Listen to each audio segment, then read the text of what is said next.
參加舞蹈班嘅呢一年咧，對於我嚟講係一個充滿啟發同埋成長嘅旅程。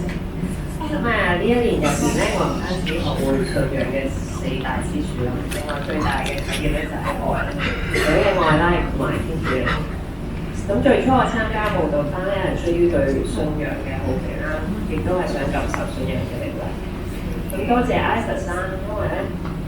佢都係飛，邀請我同佢一齊參加呢個舞蹈班。咁亦都多謝我先生去陪我參加。咁舞蹈班呢個過程咧，係講咗好多主要嘅歷史啦、聖經嘅教導同埋信仰嘅實踐。我記得我第一次上堂嘅時候咧，其實係對呢啲好陌生嘅概念同埋一啲 terms 有好多嘅疑惑。咁但係過程中睇下片啦，同埋導師嘅一啲生活嘅故事或者實際嘅例子，會令到我更加容易去理解天主嘅道理啦，同埋信仰背後嘅意義。咁另外，我覺得聖經教導嘅唔單止係文字啦，亦都係同日常人生活息息相關嘅智慧。咁另外亦都多謝團體嘅每一位啦。咁雖然我哋唔同嘅背景啦，但係我哋分享彼此嘅經歷咧，係討論對信仰或者對生活嘅影響咧，咁大家互相鼓勵同支持係令我好感動嘅。咁亦都令我明白到信仰唔單止係個人嘅旅程啦，亦都係同其他人一齊成長嘅過程嚟嘅。咁希望參加呢個舞蹈班係我喺信仰入邊踏出一個好重要嘅一步啦。咁希望期待之後嘅道路上面繼續成長啦，咁將呢份信望愛咧，分享俾更加多嘅人，同埋為基督作見證。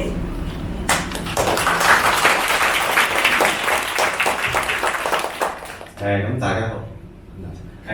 大家好啦，我叫 Eric 啦，咁我係 Faith 嘅老公啦，咁佢都講咗我點解會參加個舞蹈班啦，咁我嘅最主要係輔導太太咁樣噶啦，開始。咁一開始咧，其實我都唔係好，因為我自己小學、中學啊，一直都係冇呢個嘅信仰嘅。咁我對呢個信仰咧嘅理解咧，都真係較為模糊啊。或者直情係零咁樣啦。咁啱啱嚟嘅時候咧，都係本住一個較為想知多啲、好奇、探索多啲嘅心態咁樣去。因為我自己係一個較為冇自信嘅人啦，咁我有少少嘅私心就係想希望喺呢度可以揾到一個大啲嘅自信咁樣啦，或者有一個寄託咁樣。咁我對喺呢一年入邊咧，其實咁就都學咗好多嘢嘅，咁就好多謝阿 Louis 同埋鍾太啦，平時都講咗好多嘢俾我哋聽啊。咁阿 Louis 成日都提到我哋啦，喺人生入邊最緊要揾到自己嘅GPS， 揾到自己嘅目的地。咁大家都相信輸入到呢個 GPS 嘅目的地係呢個天國啦。咁但係中間嘅路途點樣去行咧，就各有各不同嘅。咁希望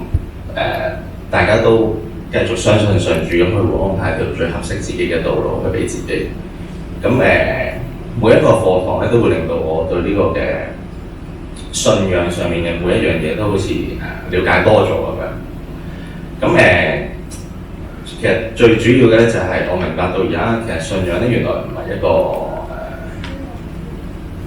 信念或者係嗰樣嘢啦，其實係你平時一個生活嘅態度，大家都要保持一個積極樂觀嘅心態嚟。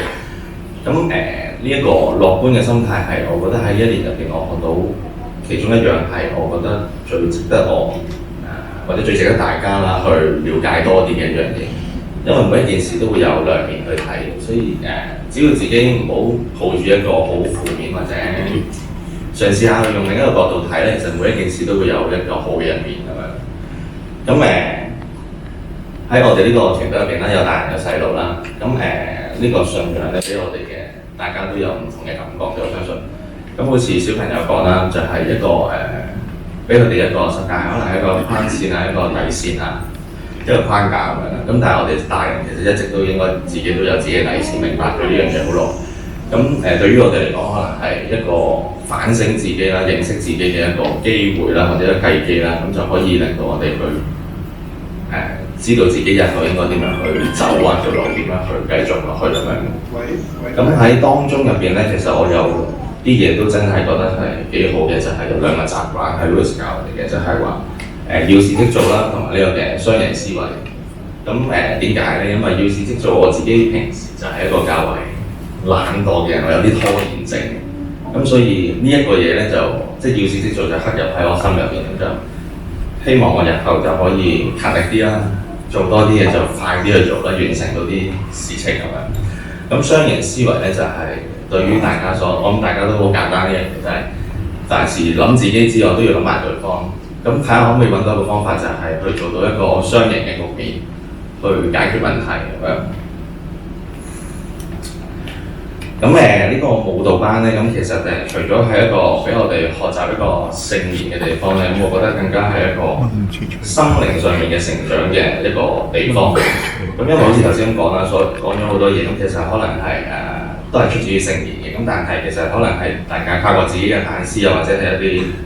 內心嘅感受啊，咁樣先至會有呢一個嘅體會咁樣。咁我希望我日後都可以繼續都唔係希望，即係我日後都會堅持呢個嘅信念啦，咁就成為一個勇敢堅持自律嘅基督徒。